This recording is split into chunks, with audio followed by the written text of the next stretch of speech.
Do you want to just do this tomorrow, man? Doesn't matter. Doesn't matter.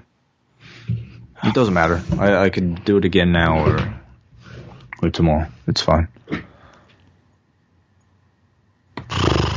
Fuck.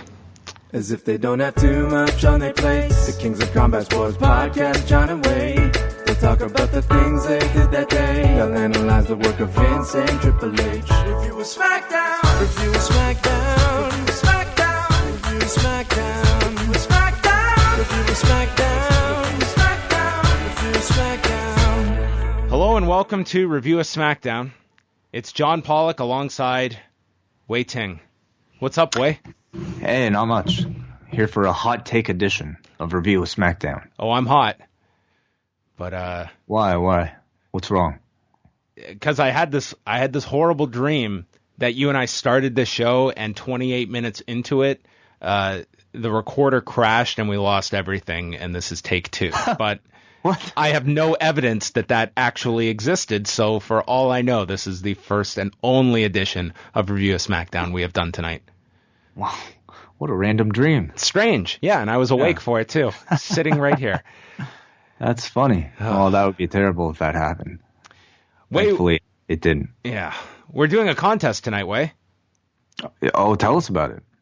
Well, for those of you that listen or watch SmackDown, you have a chance to win a DVD copy of this year's Royal Rumble event from San Antonio, Texas. All you have to do is name Tuesday night's SmackDown episode. Come up with a clever title. Something like The Return of the Mac for Shane O'Mac. That's a good one. You just came up with that on the spot? Yes, or Damn. Yeah, anything. Come up with it. Tweet us at Law Radio, or you can post your episode title in the comment section of our YouTube video for Review a SmackDown, and those are eligible too, and we'll be announcing the winners on Thursday. On your Twitter account, I assume. Correct. At Law Radio. At Law Radio. We will be picking the best submissions, the best episode titles. So again, do you want on Twitter? Do you want people to DM you or just send you an at mention? Just at Law Radio. I will figure it out if it is a submission or just someone correcting me on the name of the main villain of Jessica Jones. Got it. Yes, unless you are planning to name SmackDown's episode title Kilgrave. Maybe Kilgraves for Corey. Okay. Are you ready to get into SmackDown? I think I am. Okay. Curious what you thought about this show. So off the top, Wai, we're in Uncasville, Connecticut, and for the second week in a row, there is no Mauro Ranallo. David Otunga was back, and Tom Phillips simply said that Mauro is out sick, and I'm sure many people will be asking us, but I do not know the reason he was not here this week, but certainly with 2 weeks in a row, and the fact he has been very quiet on Twitter, I guess it's going to lead to a lot of questions that people are going to have. Certainly. And, you know, whatever it is, I just hope he's doing well. So the show began with a recap of the AJ Styles and Shane McMahon angle, and then we go to Brian, who is with one of the PAs, and he is just adamant about nailing all of the times tonight for SmackDown. He was very concerned about going overtime here. Maybe he got notes from the network. They're not allowed overruns. And this is probably in reference to last week where a lot of people's DVRs cut off at the end of the show. Yeah, mine did. I assume that Shane McMahon came out and the opponent was revealed as Jackie Redmond on Sportsnet 360. Right. Or if you're in the U.S., Crisley as well, yeah. From Crisley Knows Best. Depending on the country you lived in, you were confused regardless. AJ Styles walks into the office, and Daniel Bryan doesn't agree, but Shane has reinstated AJ, and AJ was dressed up as the WrestleMania mascot with a sleeveless WrestleMania shirt and the WrestleMania 33 visor. The visor. Because, Wai, if you're staring at the sun, you know what you need. Oh, I've been in situations where I could really have used a visor. You know, and the visor's kind of underrated, okay? When was the last time you used one when you were not sitting in your car?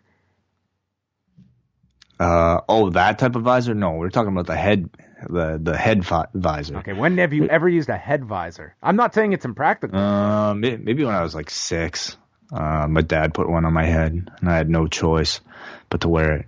But, if they were more in style, I mean, I think they're a very practical solution. They block the sun from your eyes, and they ventilate your head. But that can be bad as well. I mean, if there's a lot of sun, it's going directly onto your head.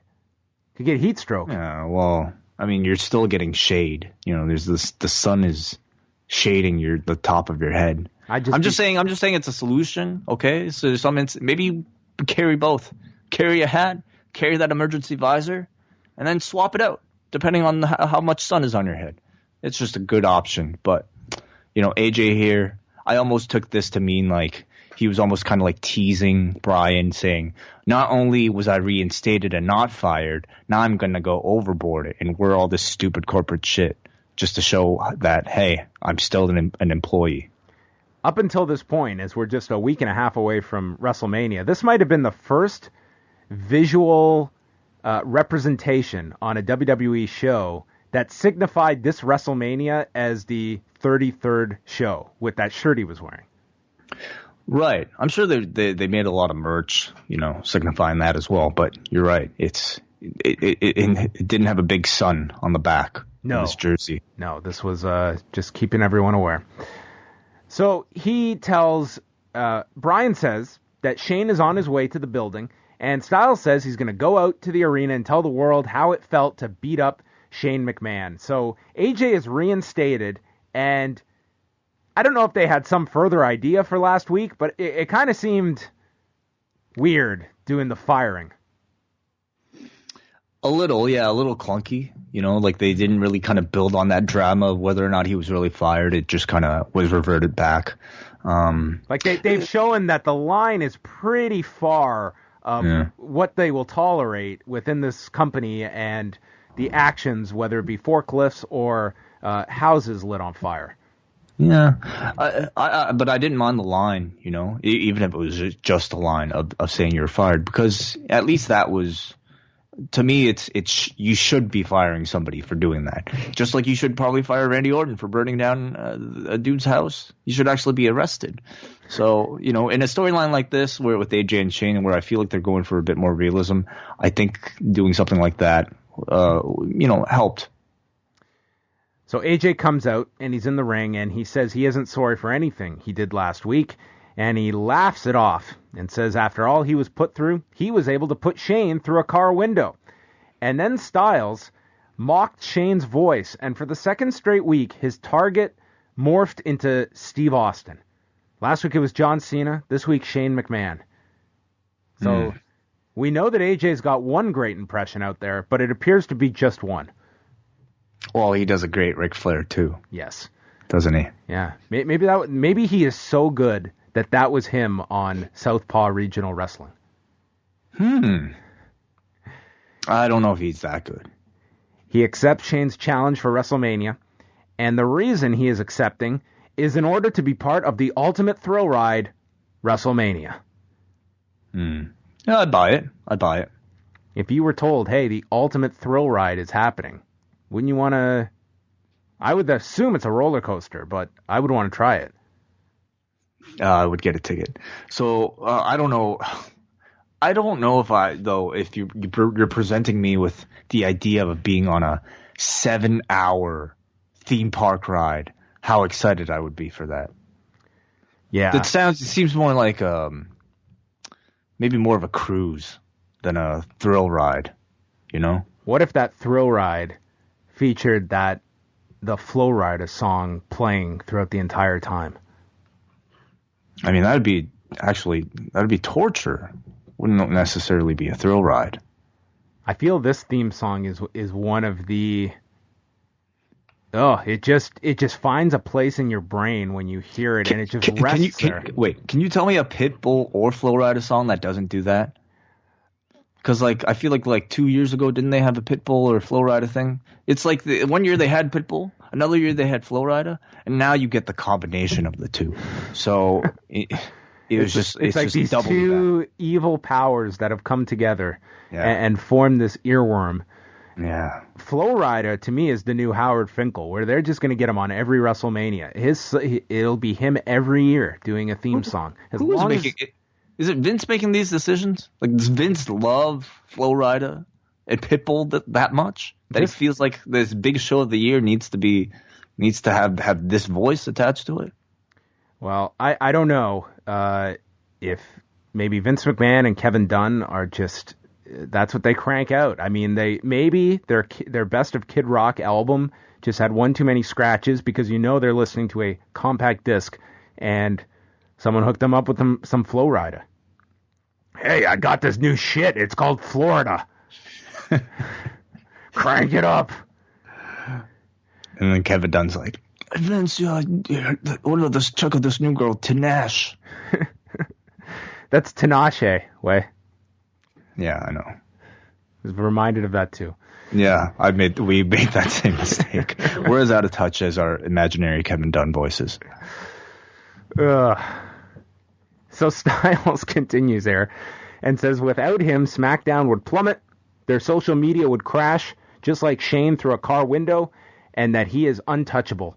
And he's going to the back, and he's going to reenact what he did last week. And he calls his shot. He's going to attack Shane in the parking lot again. With the assurance, I guess, that Shane doesn't watch this show, and he'll never see it coming. Well, he always shows up late, so we know he's not watching the first half at least. Yeah, I'd be really annoyed if I was Daniel Bryan. Here I am on time. I'm going over time cues, and here's this fucking guy. Rolls on in whenever he feels like it. Maybe he stays late. Like he stays extra late to make up for it. Stays late? I mean, this guy in storyline, is he working day in, day out? Yeah, good point. I don't know. Maybe he maybe he like has meetings in his limo. Yeah, perhaps. Very possible. Yeah, that's it. So then we had this bizarre Snickers ad that culminated in the Miz and Maryse with this homeless man and Miz rubbing his feet. Well, like, have you seen the original Snickers ads as part of these campaigns? Not the WWE ones. I haven't. So the tagline is, "You're not yourself when you're hungry," and so typically these ads like featured, like a nostalgic celebrity. Like I think there's one with like Betty White or something, and so it's like somebody in it's Betty White in a setting where you wouldn't expect Betty White, and then people are like. Talking about how, like, treating I'm doing a terrible job for the second time trying to explain this. Basically, the idea is, you're getting these WWE wrestlers to portray sort of out of character versions of themselves. And the idea is that, they're not being themselves because they're hungry. But the difference is, like in the actual ads, once, like, let's say Betty White eats the Snickers, she turns back into a young man. And here, though, you don't get that. So, like, it would have been nice if they went and they had like the Miz eat a Snickers, and the Miz turned into like Carmella or something. Yeah, that could have been great. Could have turned into King Kong Bundy. Well, that's random. Brian is on the phone, and he is warning Shane that Styles is waiting for you, and he's probably going to attack you again in the parking lot. But then a smile comes over his face as it sounds like Shane has a plan, and Brian says, sounds like it'll work. And then Baron walks in. He wants to know if Dean Ambrose has accepted his challenge, assumes he has the night off, and he wants to go play blackjack. But Brian says, oh no. You've got a match with Randy Orton tonight. So now we know the plan was to send a decoy limo, and while Shane, I guess, took the back door. Yeah. Or the front door. Let's wait the entire show, and we don't have Heath Slater and Rhino have nothing better to do. So here's this great idea. Yeah, hey guys, you want a limo ride? Oh, sure. What a deep-rooted plan. I'm sure Randy Orton gave a lot more thought to how he infiltrated the Wyatts. Rob Gronkowski of the Patriots was shown in the crowd, and then we had American Alpha taking on the Usos for the SmackDown tag titles. And at the beginning of the match, JBL sent out their best wishes to Jim Ross. And for those of you who maybe didn't hear, his wife was involved in this awful accident on Monday evening, and it resulted in multiple skull fractures, and people are awaiting any update, but it just sounds, Jim Ross stated that they needed a miracle to happen, and it just sounds like a horrible, horrible situation, and certainly we send our best out to Jim Ross and his wife, Jan, going through this just awful deal right now. So the match began, and at the beginning they noted Jason Jordan, who was married this past weekend. He was in, and he started working over the arm of Jimmy. Jordan then slammed Jimmy. They double drop kicked Jay, cleared the ring, and then went through a commercial break. They got the heat on Gable after dropping him throat first on the top rope. And then Jimmy clotheslined Gable on the floor, and Gable was beaten down. He was put in a tree of woe, but then rose up. Jimmy ran into the shoulder, missing him, and then the hot tag was made to Jordan, who delivered belly-to-belly suplexes to both Usos, an angle slam to Jimmy for a 2 count, and then Jimmy stopped him with a super kick.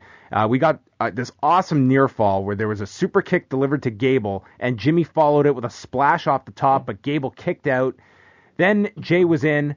Both Usos climbed up, but Jordan shoved Jimmy off and then ran to the opposite corner, running up to the top and suplexing Jay off. Gable hit a bulldog off the shoulders of Jordan to Jay, and then Jimmy made the save, pulling Jordan to the floor. Gable followed with a moonsault to the floor onto Jimmy when Jay lifted him up and threw him into the WWE Universe, according to Tom Phillips. And it ended with Jordan climbing back into the ring, but Jimmy grabbed the middle rope, crotched him, and then Jay superkicked Jordan, pinned him, and the Usos won the tag titles. And this was, I thought, a great match.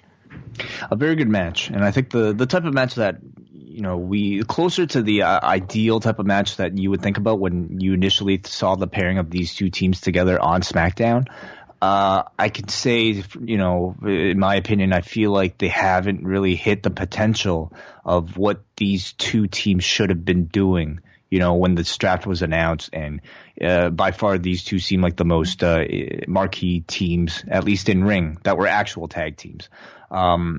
And I have to wonder, if them doing this means that they won't be at WrestleMania, and that they, might probably break. One of these teams might go to Raw following it. So this, to me, almost felt like a real blow-off, because I don't know if I need to see a rematch of this, and I don't know what more they can really achieve with a rematch. Yeah, I think it was telling that you did the non-title match last week, and then instead of having the title match at WrestleMania, did it here. And based on Talking Smack, it really seems like they don't have a slot at WrestleMania. And it was almost Bryan going to bat for these guys after they had this great match on SmackDown. And they are probably just a victim of the numbers game. But this was, I thought this was a really, really strong match on SmackDown Tuesday night. Styles was shown waiting in the parking lot. And then Luke Harper is in his room of lights. And he says he goes through Sister Abigail's powers, and now people are aware of what they're capable of. Orton has opened Pandora's box and also eviscerated it. And a new evil roams the earth. And next week, Luke will destroy him.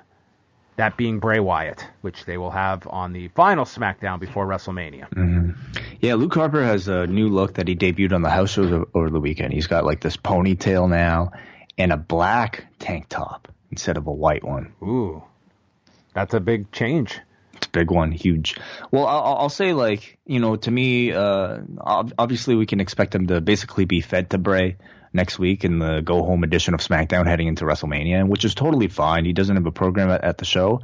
I hope coming out of WrestleMania, the guy gets a bit more of a rebranding, and I think, I guess the look is sort of a start, but I'm even talking about in terms of promos, in terms of how he, even doing the this little thing with the light bulbs, it is still very much in the style of a Bray Wyatt promo, and I feel like he needs to break away from all that. He could have been on Southpaw Regional Wrestling just as himself. Maybe that could be his character. Yeah, that'd be interesting to see if they would, because I don't anticipate a Bray Wyatt to ever show up on that. Just like you wouldn't expect the Undertaker to show up on what's the Ribbed? What is that show called? Ribbed. What, Ride Along or? No, the prank show. Oh, Jesus. Yeah, I can't remember the name. Cracked. What is it? Zoinked. Zoinked. What is it? Everyone is yelling right now. God. Swerved. Swerved. Yes. Yeah, you don't expect those guys, who hey, I wouldn't have expected Ric Flair to be on Swerved, and I don't think he expected to be on Swerved, so you never know. Maybe he still doesn't know that he was on Swerved. That was, I saw maybe 3 clips of Swerved, and that was one of them that you showed me, and it was just... Oh, because that one, I think, was so, I think said so much about, the state of Ric Flair. What was the name he spelt out when he was asked his name? Famous. Yeah.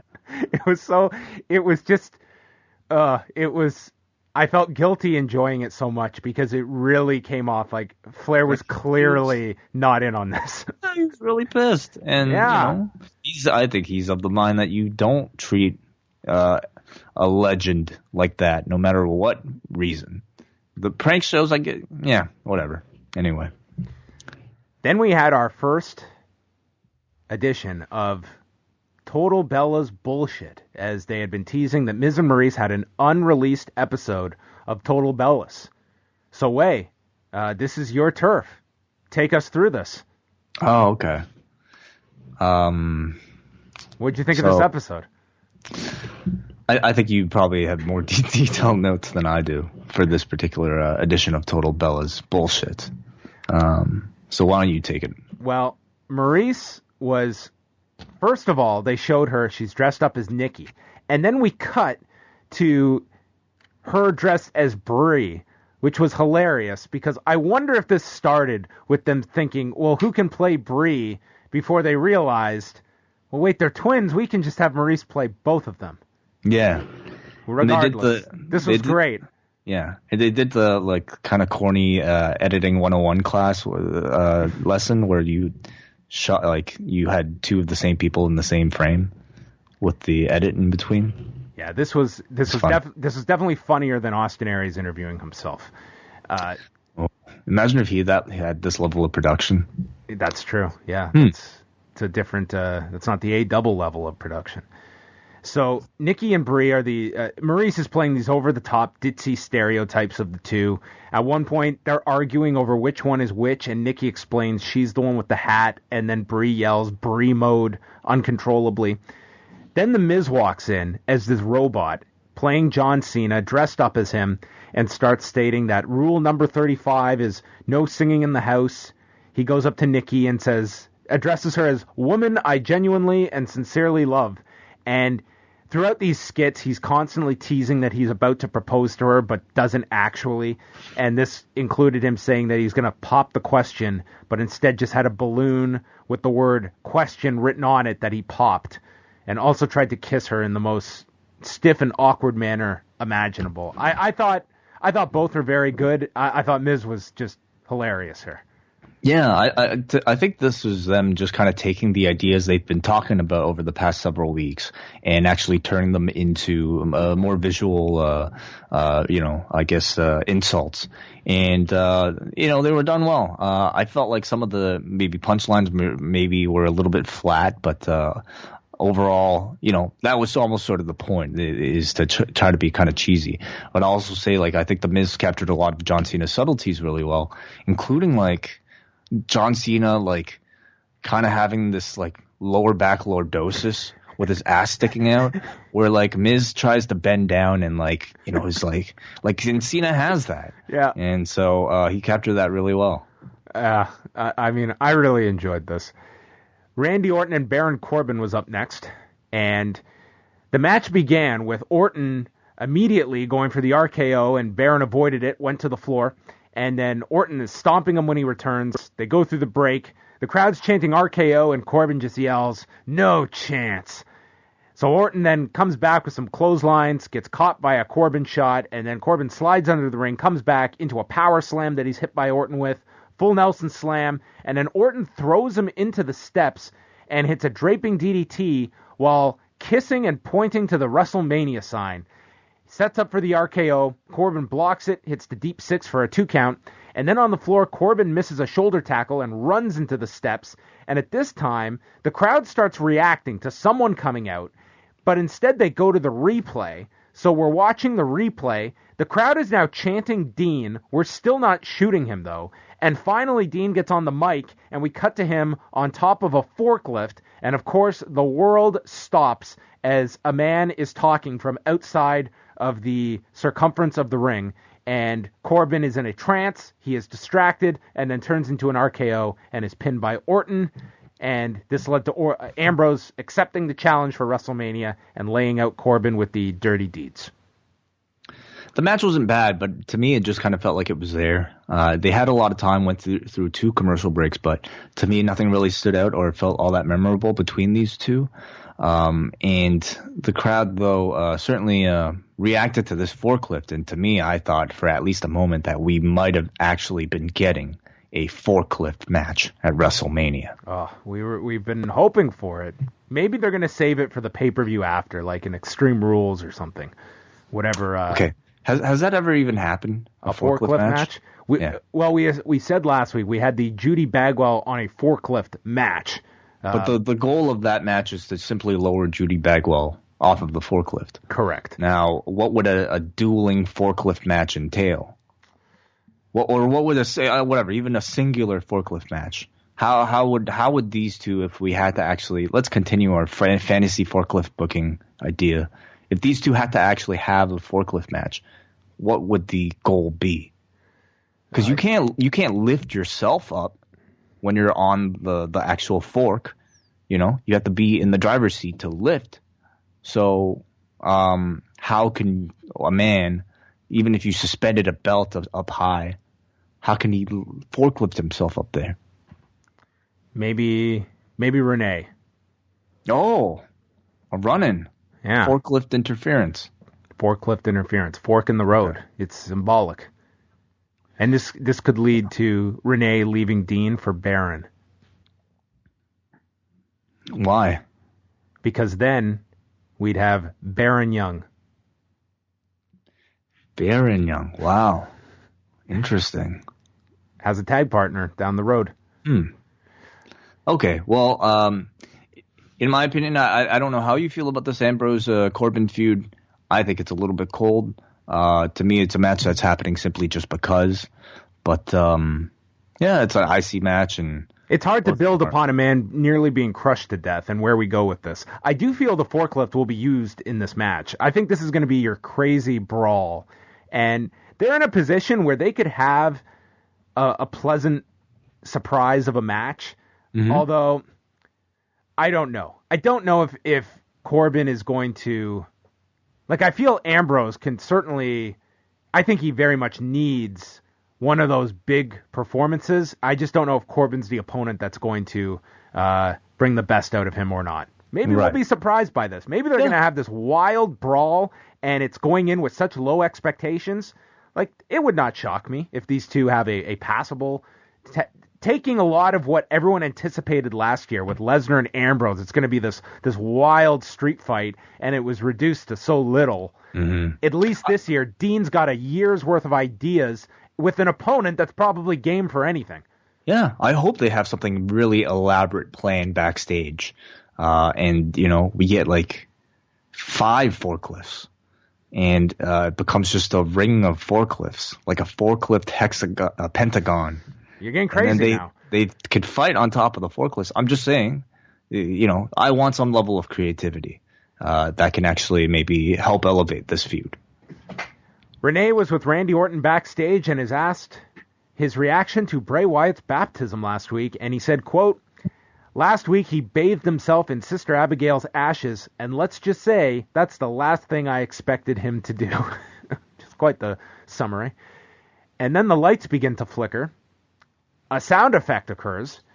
And then the entire room goes dark as these figures in sheep masks appear, and they all pummel Orton, revealing their leader, Bray Wyatt, who comes in with this object that, I don't know if it struck you, Way, but it looked like one of those measurement deals that they use on roads. Oh, yeah. Yeah. Also, I thought it looked more like a badminton racket. Yeah, maybe Jim Cornette's coming in to manage Bray Wyatt. Oh, maybe he's Sister Abigail. Yeah, that could be. Yeah. No. So yeah, I don't know if Jim Cornette would be able to explain this story. Yeah, this is exactly the type of storyline I'm sure Jim Cornette loves. So he starts blessing Orton with this object, and I don't know if he was speaking in tongues or what he was doing, but he then stated that Orton exposed his one flaw, Sister Abigail, but now she will become his greatest strength and is one with Bray now. Her power lives inside of him, and he has purged his one fatal flaw. Thanks, Randy. And then he sings to end the segment. Mm-hmm. Yeah, well, I feel like... Go ahead. Yeah.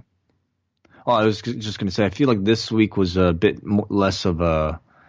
I mean, it still kind of belonged in the whole tone of what they've set out to do with this Randy Orton-Bray Wyatt storyline. I feel like this week, though, it was a little less impactful. Maybe next week Randy's going to go to confession. We're just going to cover all the staples of the church. This has a very religious undertone to it.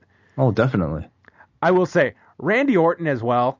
I mean, this is a guy that has been around for long enough and definitely has the clout and has not been shy in the past of shooting Nixing ideas.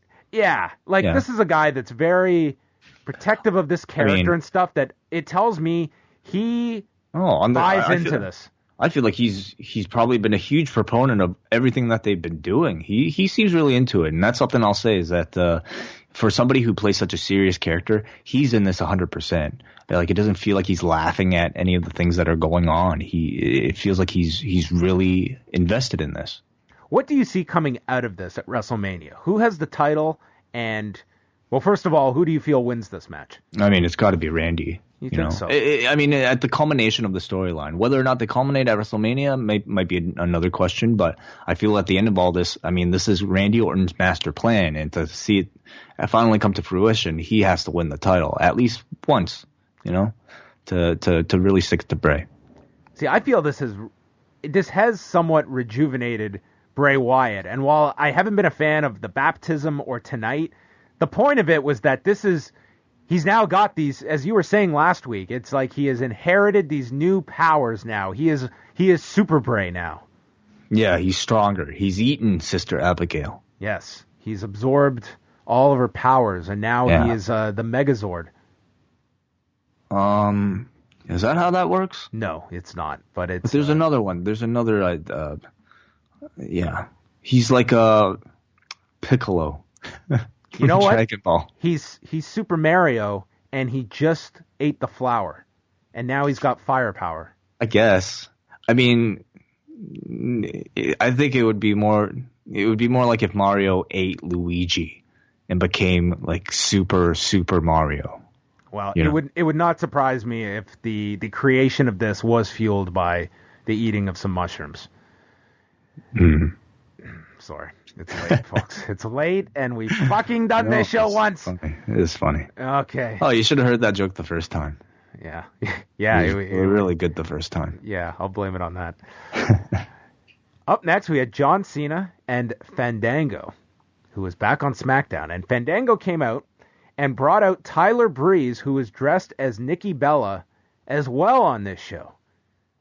Yeah, it's kind of weird that we had two dress-ups as Nikki in this. Yeah, there really should be a quota of like one Nikki Bella impression per show.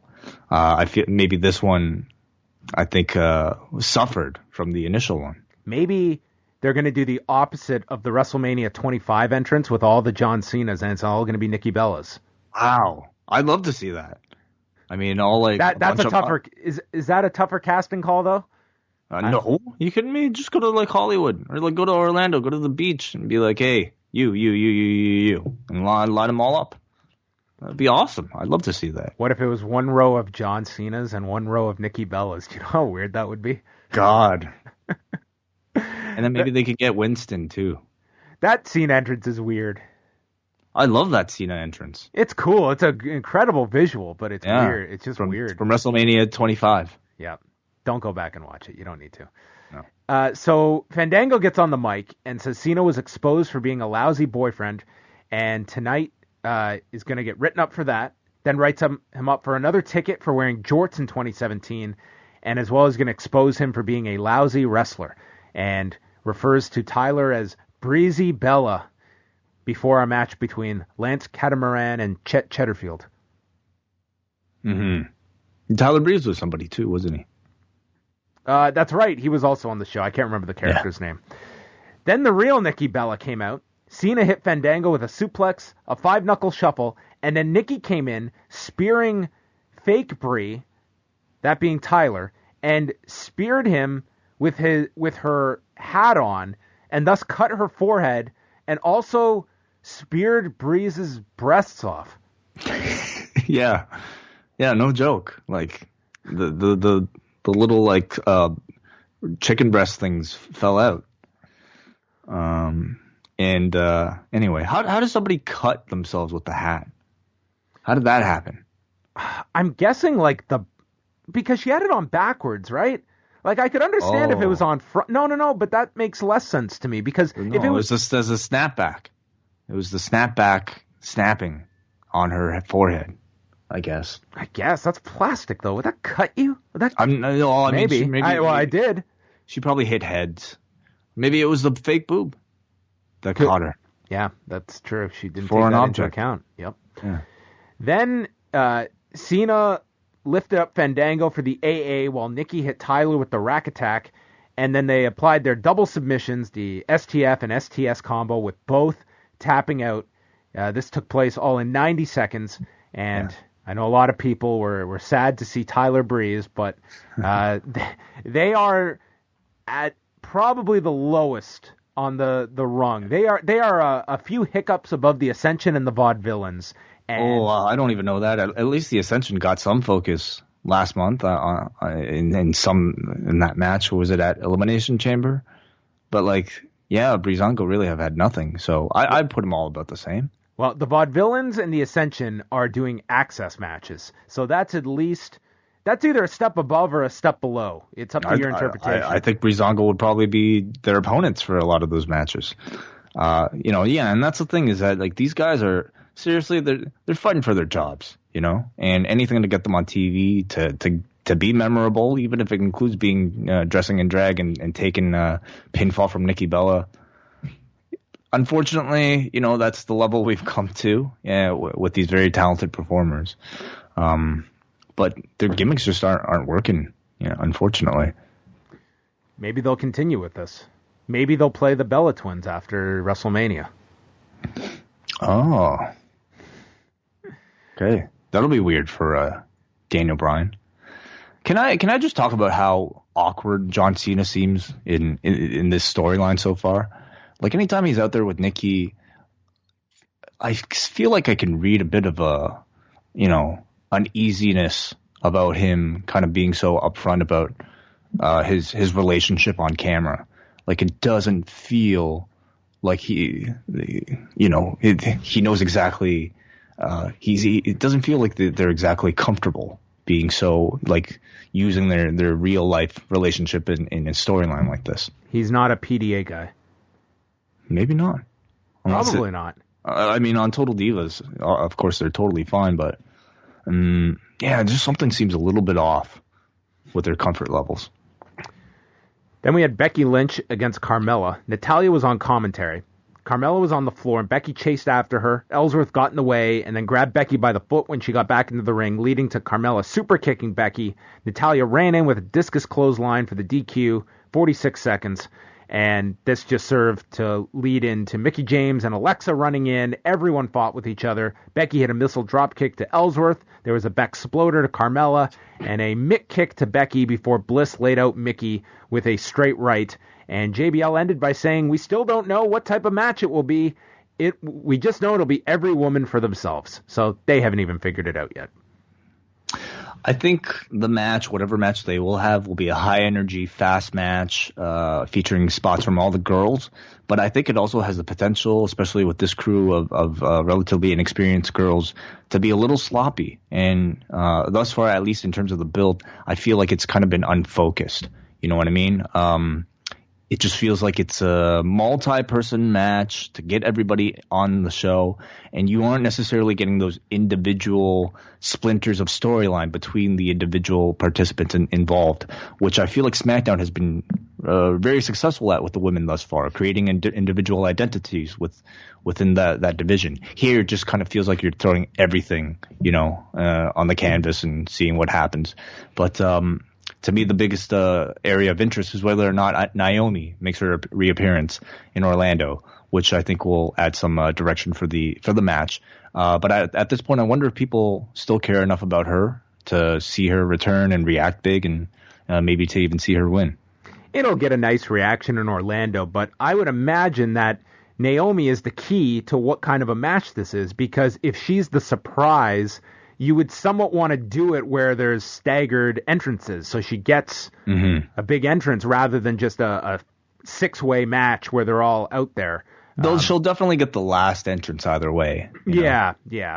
I've got to say, though, since the brand split, I mean, the women have had their high points on both Raw and I would say on SmackDown as well. I mean, there have been different strengths on each brand, and they've had their high points, but it just feels like both sides are going into the biggest show of the year at kind of a down note, because I'm not into either of these matches. Like, I feel the Raw match will turn out to be a really good match, but they just did nothing to help these women. I would argue all four of those women on Raw are less over today than they were a number of months back. Yeah. It might be one of those unfortunate things where, like, you only have so many spots on the show with both brands, and therefore you feel the need to include everybody in the one women's match that's afforded to your brand. And certainly that's no excuse for Raw, where I feel like they've really kind of fucked up on that's a booking a lot issue. of other things. Yeah, but on SmackDown, you're right. It's just a mishmash of so many people, and you're probably right. It's going to be likely rushed. They're told, hey, you're getting 10, and that gets cut to 6, and it could be just a mess if it's just all the women in there together, where you have varying degrees of experience in there. I mean, you have your people that can carry it, but you also have your less experienced performers in your Alexas and Carmelas as well that are in there.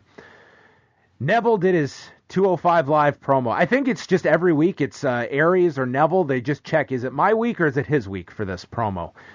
And he says that... Well, who else could it be? I mean, I love Mustafa Ali, but, like, he's not drawing anybody to watch that show. I don't think this promo is drawing anybody. No, they never make any impression. No, they're the most wooden... Like, they're just nothing promos every week. And they could play videos, and I think it'd do a better job, like those highlight packs. He says that Aries will suffer at Mania, but tonight he has more urgent business. He's got a match with Mustafa Ali. They plug Bray and Luke Harper for next week, and then we got the second Total Bellas video. And this one started with Miz, as Cena, trying to say that he loves... Sorry, I'm just replaying this in my head now. He's trying to say he loves Nikki, but he's doing so with no emotion. And then he stops to look and asks, are we rolling? And then it reveals a guy in the background with a cue card that reads, I love you. I thought that was awesome. Yeah. So then they go on a tour of the house with all of these things that they're doing. Miz then explains as John Cena explaining why they're doing it. He's like, we're going to give you a tour of the house to make us look good. And Nikki says, this is the room where me and Brie bury young superstars' careers. Then they show the TV where they watch The Marine, but they're not allowed to watch the sequels because The Miz is so much better. Then Miz says, I bought you a diamond. And each time it's like the wedding sounds go off, and instead Miz just says, I bought you a diamond. Dallas Page yoga. It is the best. Oh. He then goes on to say that The servants make all their food, but they're not showing on TV because it wouldn't be relatable. Then he says he bought Nikki a ring, which is a toy ring. Gets onto one knee. Like a wrestling ring. It's a wrestling ring, which he says is also done to scale. And then gets to one knee to tie the knot, which is, of course, on his shoe, and he can't tie his shoelace. I laughed out loud at a number of these jokes. This was the stronger of the two, but really, I don't think even the first one was... I enjoyed both of them a lot. I just found these thoroughly entertaining, and they weren't even so much comedy that it takes away from this grudge. To me, it worked for this style of program. Like, there's a certain tone to... all of the like, this program is just this kind of, it's this reality show grudge kind of trash element on the show, for lack of a better description. And I just found these to be really entertaining on Tuesday. I thought these were really well done. This was well written, well produced, so credit to everybody involved here. And I thought very well performed by the Miz and Maryse. And I would have really loved to have seen Cena and Nikki's genuine reactions to watching these backstage. Yeah, that would have been fun to record them watching these for the first time. Renee then interviews AJ in the parking lot where he has been all show long. A car pulls up and Styles hides, but it's Rhino and Heath Slater. So AJ just keeps waiting. When all of a sudden, Shane McMahon's music hits and he comes out. His right eye is all messed up. And he apparently came in through an alternate entrance to get into the arena. And he says he's looking for AJ Styles. He's the one going after AJ. So Renee returns to AJ, stating Shane's in the arena, and Styles has wasted his entire night here for nothing.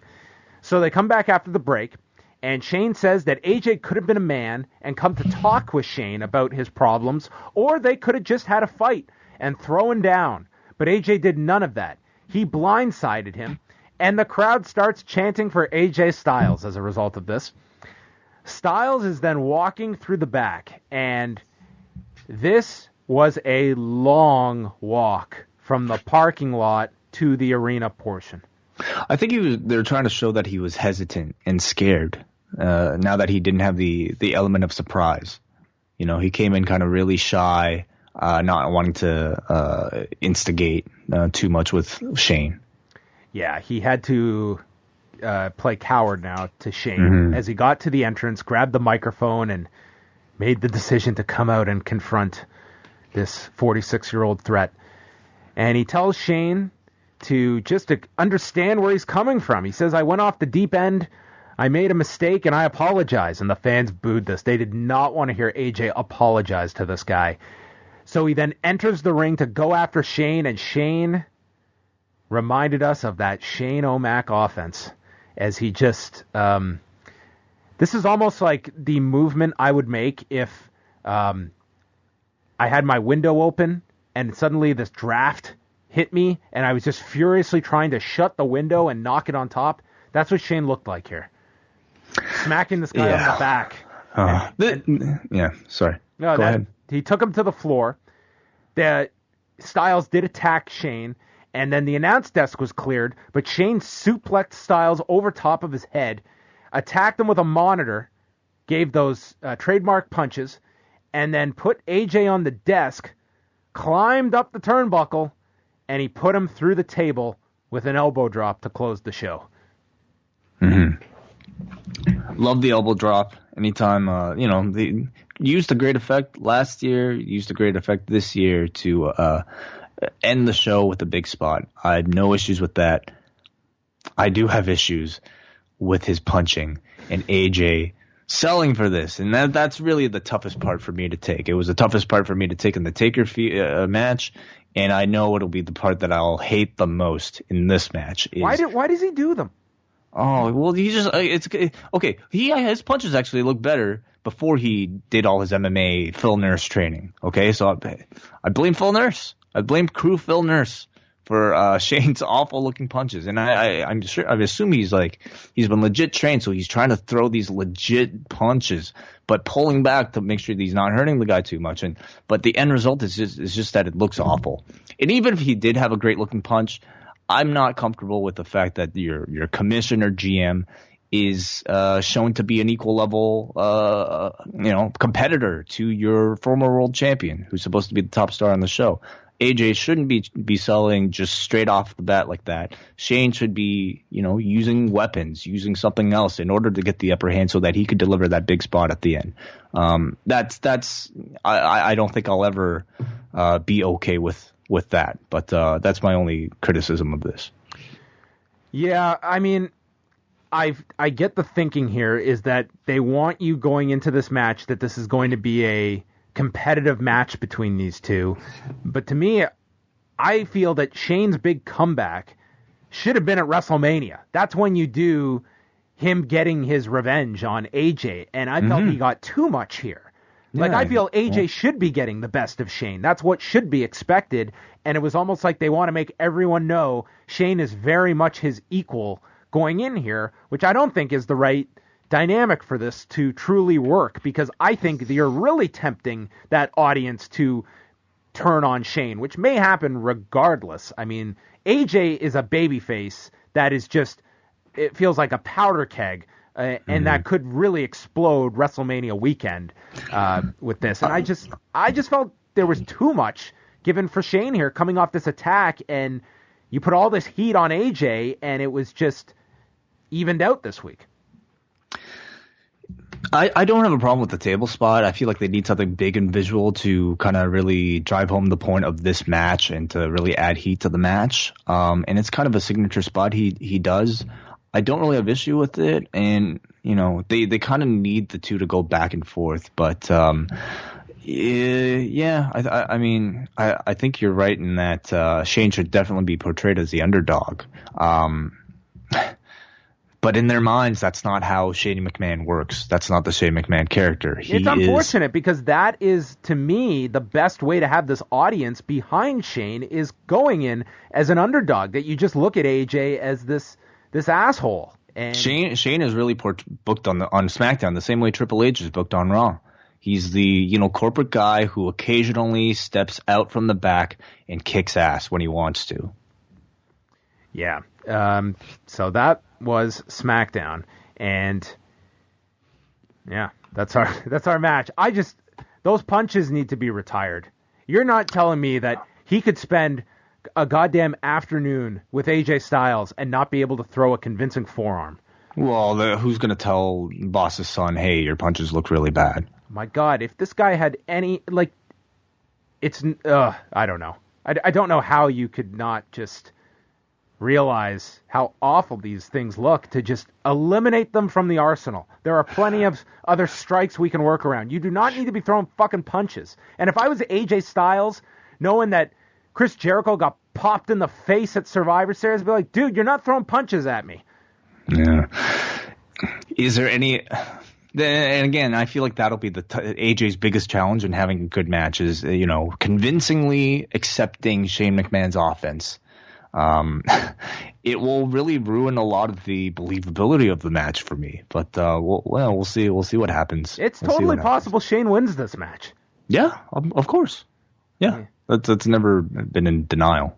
Come on, he lost last year. He's due the big win this year, of course. Yeah. So let's go into Talking Smack, and it started with Brian just marveling over Shane's jumping ability, and he believes that Shane can jump further than he can. I don't doubt that. I think he's a great jumper. He can jump, and he's got great accuracy with his jumping. I'll give him that. He can jump. Just know your strengths. Yeah. Dean Ambrose just, speaking of jumps, jumped onto the set and just cut a promo into the camera that went all of 30 seconds on Baron Corbin. He told him, take your shot. This is WrestleMania. And he just ends it with that, stating that Talking Smack is his favorite show, and he leaves. And this was short, simple, and a perfect use of Dean Ambrose on this show. Very effective. And Dean Ambrose, Talking Smack, I think will always be a little tough for Dean Ambrose because Renee's there, and they've been honest about the relationship on the show. So the longer he stays, the more awkward it can be. Here, I think he fully realized that, came in, cut his promo, got out. Nothing jokey, just serious, and I loved it. Yes, yeah. There's no reason everyone has to do the standard 5-minute sit down. Oh, because you're gonna get plenty of it, plenty of joking around. Oh, good. With this next segment here. Brian also mentioned here how Luke Harper was gaining momentum, but hasn't been on TV for a few weeks, so he really pushed his match with Bray Wyatt hard for next week. The Usos join them next, and they ask about WrestleMania, and Brian says they are working on something for them.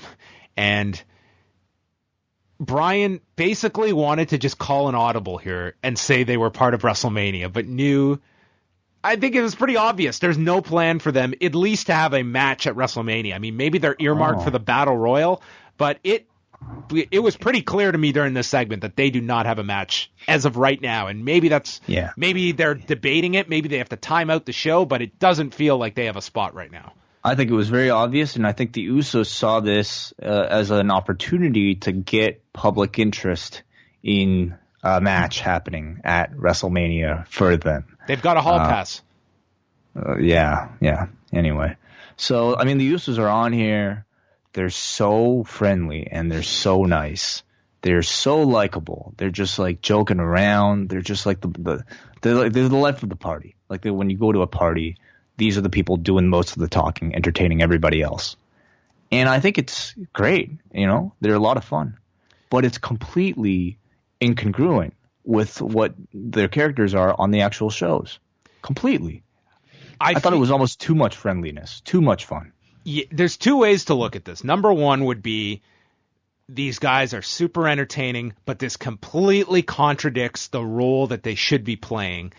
And I get that. And I would feel much different if this were Baron Corbin doing this. If this were someone of significance. And not that the Usos are insignificant, but they're not even on WrestleMania.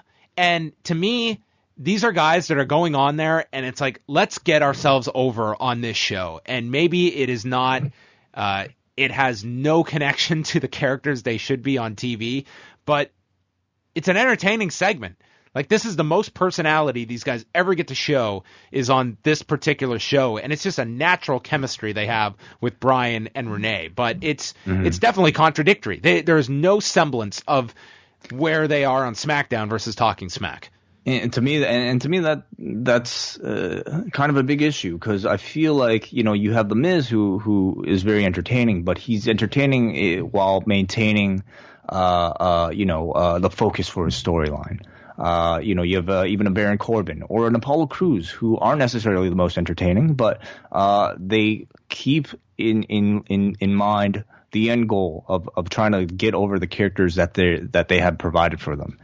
For the Usos, it was a lot of fun, but to me, it just felt like the segment was ultimately a bit of a waste of airtime that another talent could have used, because it does nothing to serve their characters on the actual shows themselves. So you weren't a fan of Sweet Beats either? Again, a lot of fun. I'm just saying, like, they were just essentially killing airtime here. Well, I thought it was an entertaining segment, but I feel you're right that it is strange when the Usos are supposed to be these heels, and they're very good heels. I think that they've got great characters that they could. I think it's trying to find their voices. Their voice. They're improvising voices as heels. Yeah. At one point, Brian asked, "Who do you guys want to face?" They said the Bullet Club. The Bullet Club. Like, what are you guys doing? Well, they meant the club. They meant Gallows and Anderson, but I mean, the Bullet Club came out. Another silly answer. Like, exactly. Why are you picking guys? So they're talking about how, like, let's put the red and the blue together. We'll make purple titles. And then they start talking about, that's the cruiserweights. Oh, okay. We'll make a 305 weight limit. It went off the rails. And I kind of blame Brian and Renee as well for I love the loose aspect of Talking Smack, but what I love about it the most is that they managed to do that while keeping focus on the storylines themselves. And on this particular episode, I feel like Brian and Renee were a little too loose. Yeah, this was Renee and Brian, like, supplying alcohol to their cousin, and he's the life of the party, and he tells all these jokes, and he's so fun, but afterwards you're like, Guys, he's an alcoholic. Mm. Why are you giving him alcohol? They enabled him. They enabled the Usos. Enablers. Yes. I'm looking up these. They put up Usos WrestleMania as a hashtag to try and elicit a response from the audience to really push for the Usos to get on WrestleMania. It takes a level of campaigning now, and I think something like a Talking Smack and, of course, social media provides a platform for talent to kind of, write their own destiny. Our final guests were John Cena and Nikki Bella, and this is where Nikki talks about the cut on her forehead from spearing Tyler Breeze's boob. Nikki then says that the Miz and Maryse skits were funny, and she says she's been made fun of a lot, and Nikki says, by doing a reality show, I signed up for this. The Miz and Maryse, they ooze of jealousy, though, and she hates to see women being jealous of other women because she believes there's enough success for all the women in the world, and says that she doesn't need a ring from the man she loves, and it took her 10 years to get here, and that was her portion. Then Brian said, John, what did you think about the skits? And if John Cena was a robot, then he flipped a switch behind the back of his head because he just went into a mode here. And he said tonight was entertaining and said Mike does his best work when he's someone else, just like I said about him, stealing Jericho's personality, Daniel Bryan's offense. And he says, congratulations to Mike. I just love the way he just kept calling him Mike. He never called him Miz. And just said it with like a disdain. And it's like how Punk used to call Randall. Or would refer to Maryse as Maurice. He says, congratulations to Mike for his best work. And to Maryse, you actually did work. And says that every single star in this company has made fun of Cena. And after WrestleMania, he goes back to just being Mike. And Mike yells at everyone to look at him and brags that he doesn't need the WWE. He doesn't have to yell about being the it couple. He says rise above hate is not a catchphrase to him. He says if you're good at something, you tell everybody. But if you're great, people tell you. And they're not the it couple. Miz and Maryse are the, and he goes and says, shh, it couple. And to quote Tex Ferguson, you're going to be counting the lights, cowboy. And he tossed the mic and walked off. Just a fantastic promo from John Cena. I thought so. And on this edition of Talking Smack, I thought it was much needed. You could tell like Brian and Renee had this Brian really was in awe. Oh, yeah. But like Brian and Renee, like you mentioned, like had this kind of alcohol party like vibe going. And here Nikki and John wanting to conduct business. They're here for a reason, and that's to put heat on their match at WrestleMania. And both of them did that. I thought both were very good here. I thought this promo was excellent from John Cena. Say what you will. I mean, when everyone saw this mixed tag match, a lot of people groaned. A lot of people, you wanted to see Cena in a better utilization. Let's just be honest, though. They have more than made the best out of this. Miz, 100%. I'm going to say all of them. In particular, Cena and Miz. And I thought tonight was Maryse's best contributions to this, too. I mean, Nikki and Maryse have played their role, too. But this... Completely. This match would not be what it would be if it was just Cena and Miz. I think the addition of the girls has been a real benefit, at least in the build. I also look at it like this is the Miz's redo of WrestleMania 27.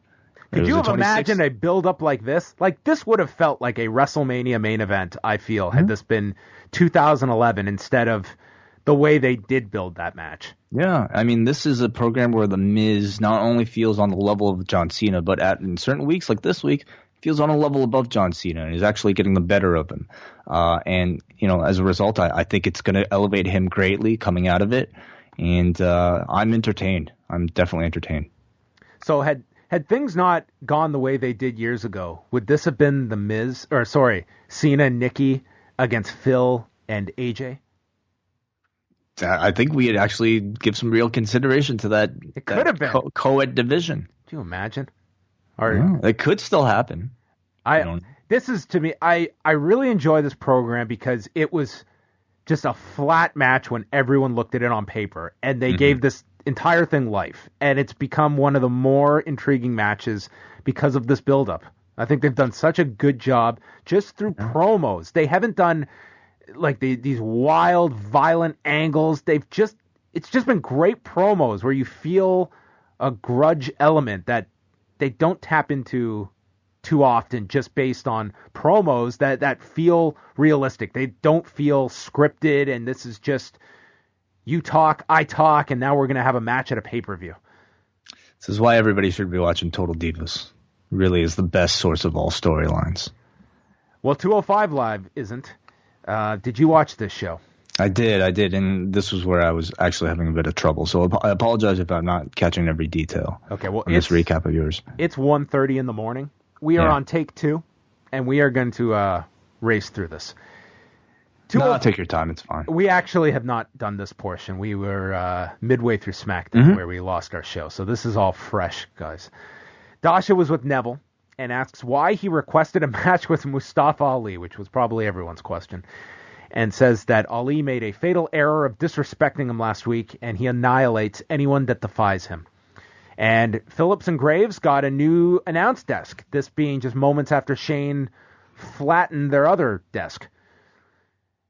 How long does that thing take to rebuild, you think? Obviously 5 minutes or less. Yeah. TJ Perkins took on Tony Nese. They had a lengthy match here. Nese was in control for a significantly long amount of time.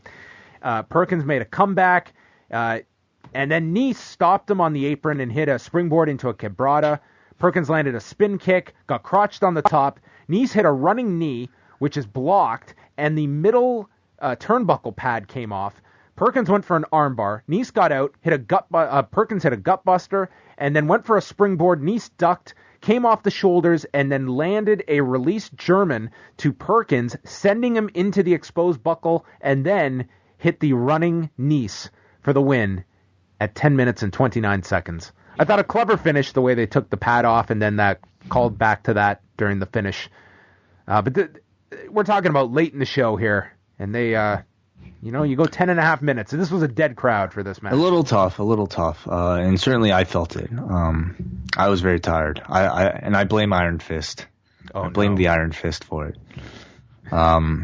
Anyway, so Perkins continuing to lose again, makes me feel like they are going to turn the guy soon, because I feel like it simply wouldn't be such a drastic changing of booking him from, kind of this young rookie who's actually consistently winning matches to being a guy who's almost losing very consistently too. So I expect a heel turn coming up soon. Our favorite guy, Drew Gulak, is backstage, and he shakes hands with a production member and is interviewed by Dasha. He says he was frustrated with his loss last week and that there is a problem on 205 Live, and he blames the audience. He says that they applaud the glorified stuntmen and encourage them in this reckless action that they provide each week, and he has a solution. So the idea is that he's kind of playing like, a representative of old school wrestling who doesn't like big risk taking. He also says WWE Universe a lot, so he's almost like representing the corporate guy who doesn't like high flying action, risk taking action. Yeah. Is that it? Yeah, he's going to be the guy to slow down, tell a story. He's the anti-cruiserweight. He's a road agent. Yeah, and that's why he's wearing the suit. He says WWE Universe a lot. I mean, it's not a new character, for the cruiserweights, or even like I feel like ECW. Like, it wasn't like Mick Foley playing it in ECW. Somewhat, yeah. Anyway, the anti-hardcore gimmick. I mean, I hope Drew Gulak finds something out of this, because in ring, I think he's wonderful and so talented.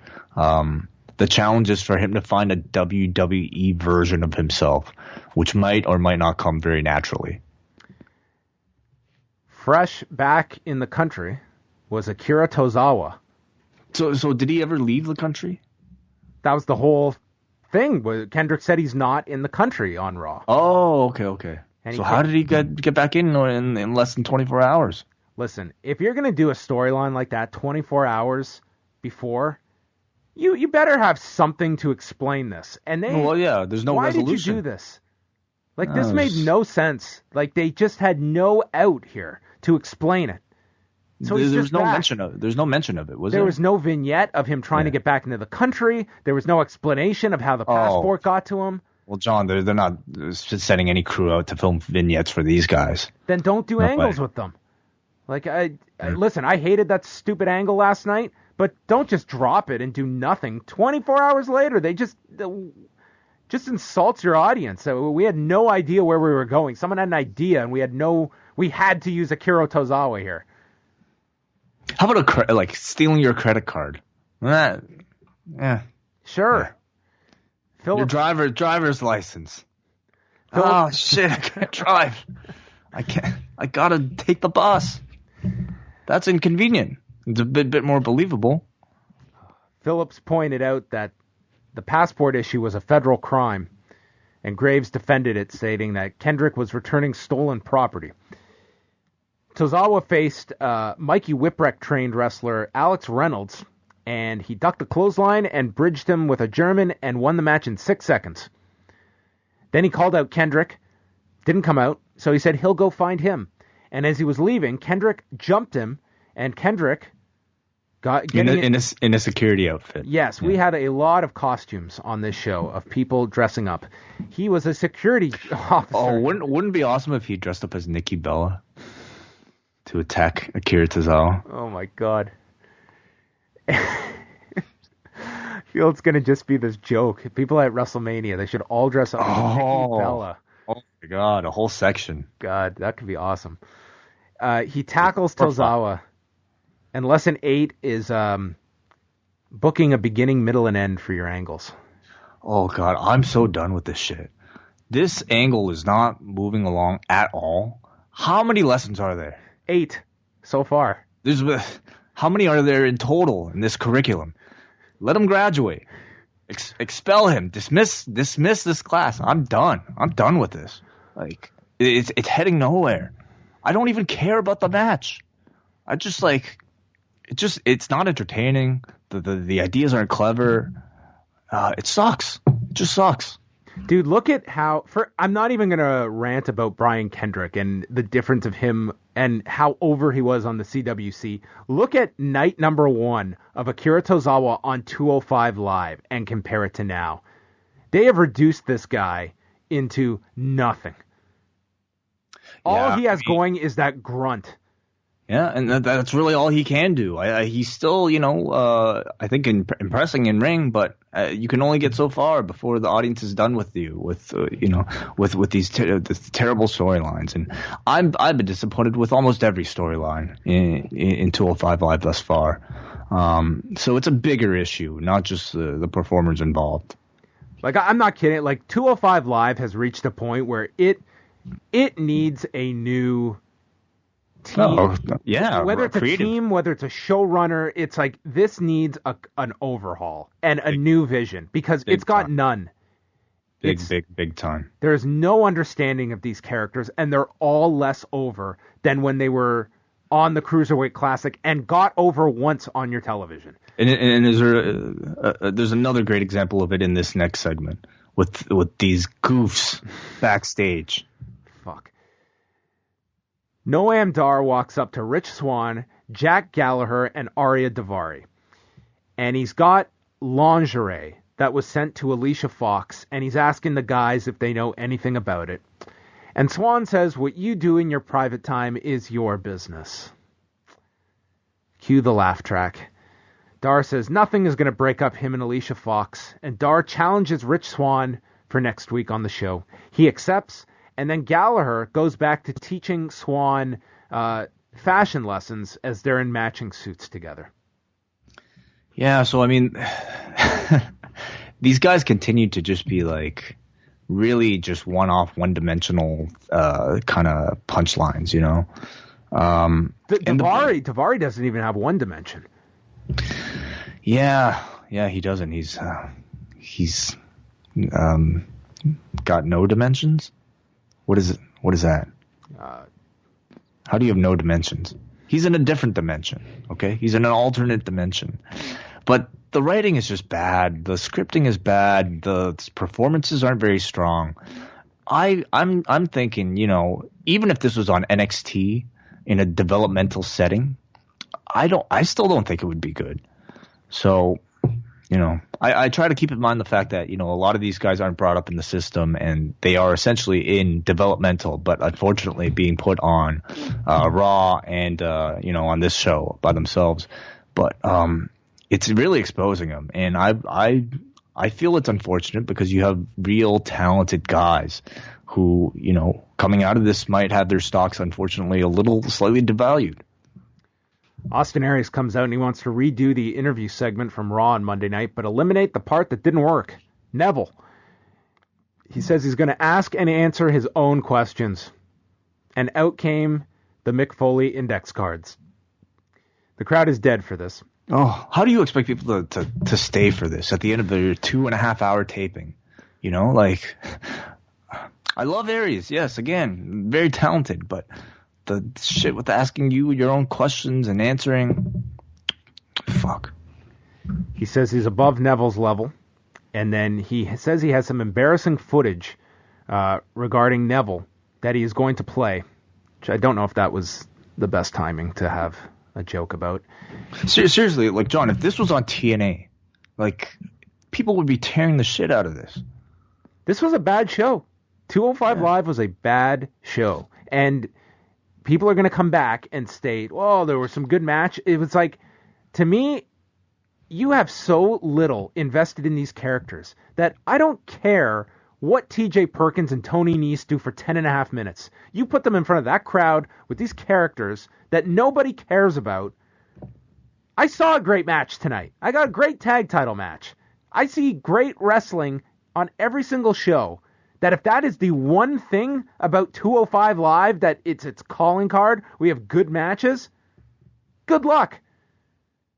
Because these characters, we're down to Aries and Neville that I think any of this audience has any interest in.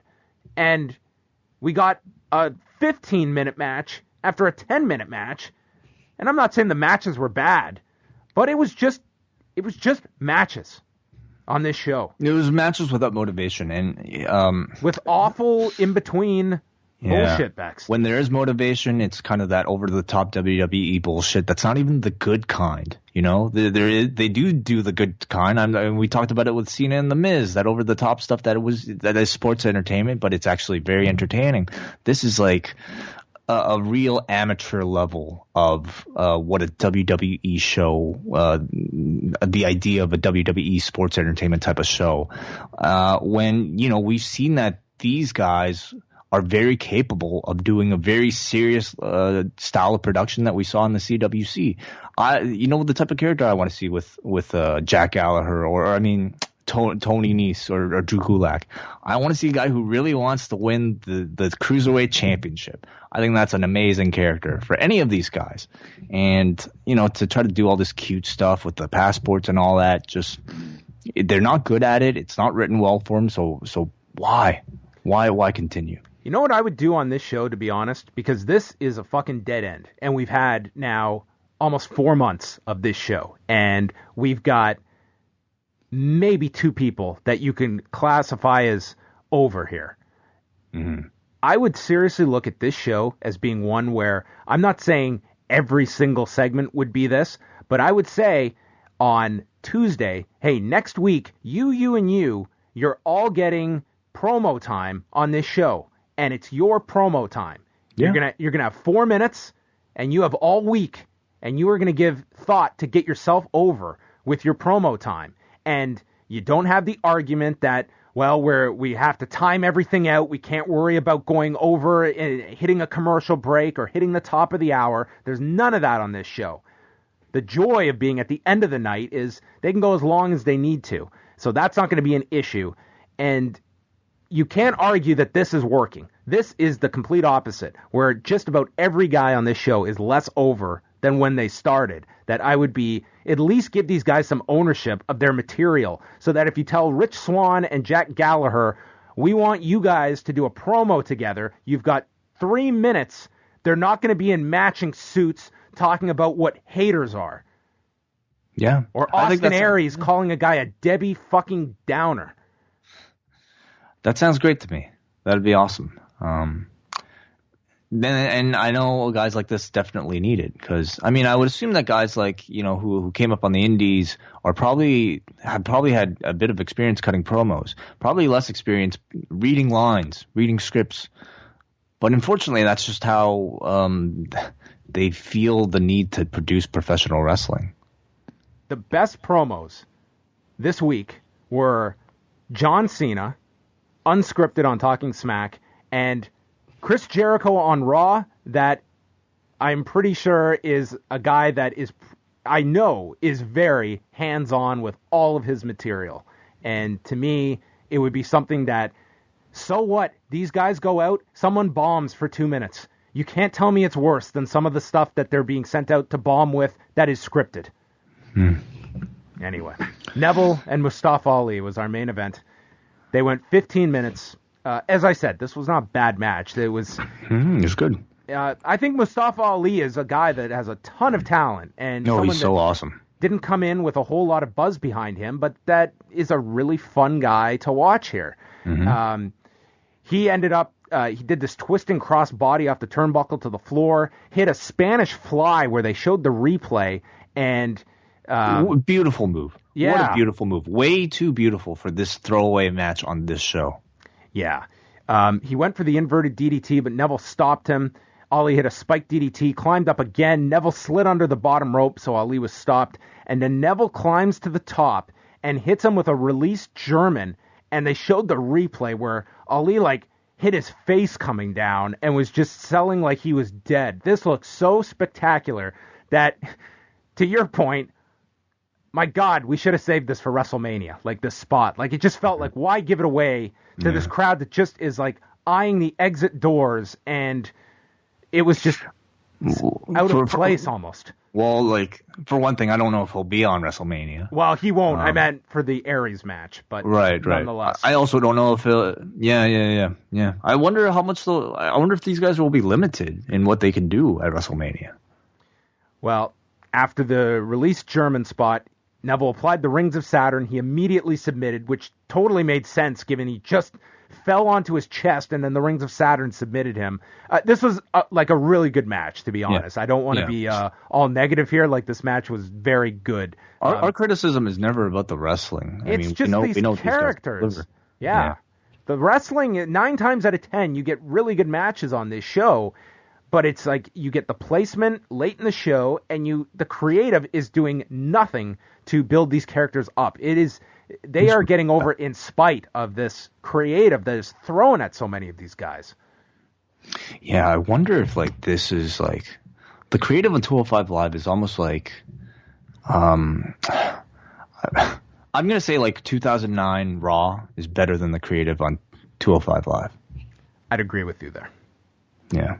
Because people were cheering in 2009. All right, let's do a few things of feedback here, and then we're going to get out of here. This is a late one. Mark from Vaughn, do you think it would be better to build SmackDown's tag division around the Usos for the time being? I'm a big fan of their act after the makeover, and the writers haven't been able to give American Alpha the proper direction yet. Were you a fan of the title change, Wai? Well, it depends what they're setting up for WrestleMania. I'm of the opinion that I don't need to see these guys at WrestleMania. I'm good. Let these guys kind of lay low for a little bit and then come back strong and come back with congruent characters. If you want to push them as baby faces, then push them as baby faces. Just have it be consistent. And I'll say the personality they've shown as heels, even portraying baby faces on Talking Smack, has certainly been more than they've ever portrayed, given off as straight up baby faces with the face paint. So if you want to run with them as baby faces, please go ahead, but just make it consistent. It seems like they haven't given that much focus on these guys, nor American Alpha. So they need a lot of retooling, and that's why I don't necessarily feel like a WrestleMania match is. They need, they should be showcased on that right now because I think creative's lost with them. So you can build it around the Usos or American Alpha, but I'd say the two of them, both teams, do need a bit of retooling before you can really focus anything. Go to Jeremy, who says, Why do you think the main roster writers find it so hard to make NXT talent work and book them well? It always seems that they don't take them seriously. With what I saw with Breeze this week, I wish he went back down to NXT. Same can be said about a few others. Yeah, but for every Tyler Breeze, you have a Samoa Joe or a Finn Balor. You know what I mean? Yeah, there's been equal hits and misses amongst NXT talent. I mean, some have just not worked out. Tyler Breeze is one, and Dana Brooke is another.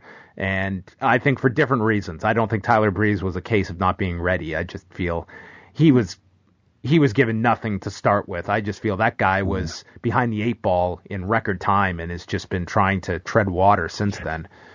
Tyler Breeze to me seemed like a guy who they just felt like had, spent too many years in university and just kind of gave a complimentary diploma. You know what I mean? Like, it felt like he was in NXT for a long, long time because they didn't know what to do with him on the main roster. Now he's finally on the main roster. Well, it's not like we're going to make this guy a main eventer. We didn't really want him as a main eventer, at least in this current incarnation. So, but the problem is, the guy was never really even given a chance to really get over. Same with a lot of these guys. So I think it comes down to like what Vince sees in a lot of them. Maybe, unfortunately, for some of these guys, he doesn't see much. Jesse from the 6, I genuinely love The Miz in those Total Bella segments. AJ's been having trouble staying a heel with crowds, but wearing a WrestleMania 33 visor is a good tactic. And Shane jumps through that damn table twice a year. What's the big deal? And he didn't even hit AJ, by the way. I'd be much more impressed with Shane if he could throw a damn work punch that didn't look like dog shit. All right, we go to Lay, who says, can you see Kurt Angle having an interaction with American Alpha this year? I think his wrestling greatness would rub off well with their decorated amateur background. Absolutely. It's a natural fit, but I don't know if that will be the role for Kurt Angle. Could you see Alpha moving to Raw? Yeah, that's possible. It would just depend. If you look at Angle, if he ends up in that GM role, it doesn't really make sense to have any kind of an alliance with any team. The other thing is that American Alpha should be baby faces, and that role of Kurt Angle as kind of the babyface coach or mentor, that doesn't have a long shelf life, I would feel. I just don't know if it's something long term that's if they're going to put Kurt on TV, if that's the role they would choose for him.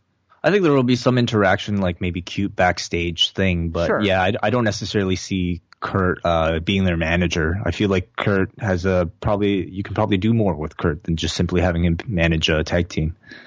We go to Michael from Orange County, who asks, what do you think Shane's stunt at WrestleMania will be?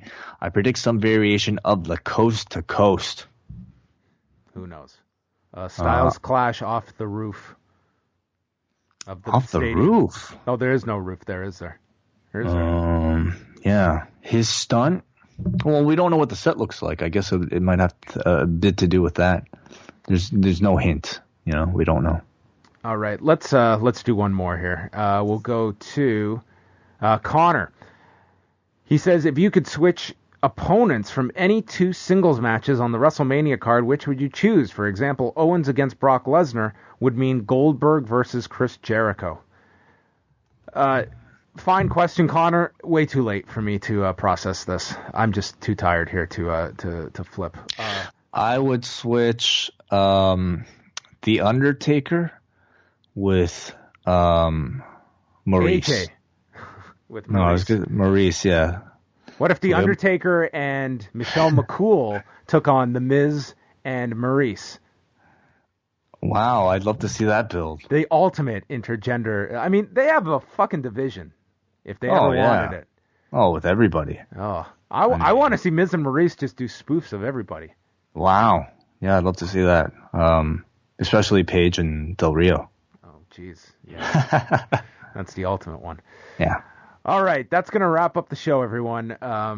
Thank you, Wai, for hanging in there. Oh, thank you. That is going to end the show, but we will be back. We're always back. We're never leaving. We've got shows coming up Thursday. Hey, before you do the plugs and people click off, let's remind them about that great contest. Yes. Tweet us at Law Radio with your episode title for Tuesday's SmackDown.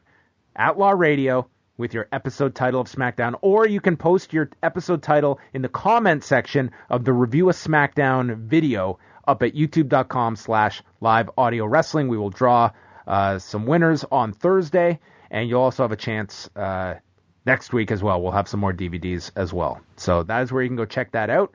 Also want to mention our new Review-A-Wai WrestleMania Sun shirt, which clearly we should have had a visor made as well. That's up at prowrestlingtees.com/law. And as I was saying, we have What's Next and the MMA Report coming out Thursday and Friday. Wai and I will be reviewing the April 13th, 2009 episode of Raw, which was the draft that year following WrestleMania. Yeah. And we'll be joined by former WWE creative member Brad Corbett to chat about this time period of WWE history. Hey, I'm just on the prowrestlingtees.com site, and we have a new shirt up that I didn't even know existed. What? This is a live audio wrestling shirt in the style of the South Paul Regional Wrestling logo, and it's awesome. Who made that? I'm not sure. Maybe Braden. I don't know. Maybe, wow. maybe. Guys, hot off the presses. I didn't even know this existed. Wow, it's great. It's a nice shirt. All right. Well, there you have breaking news from Wai Ting. News to me.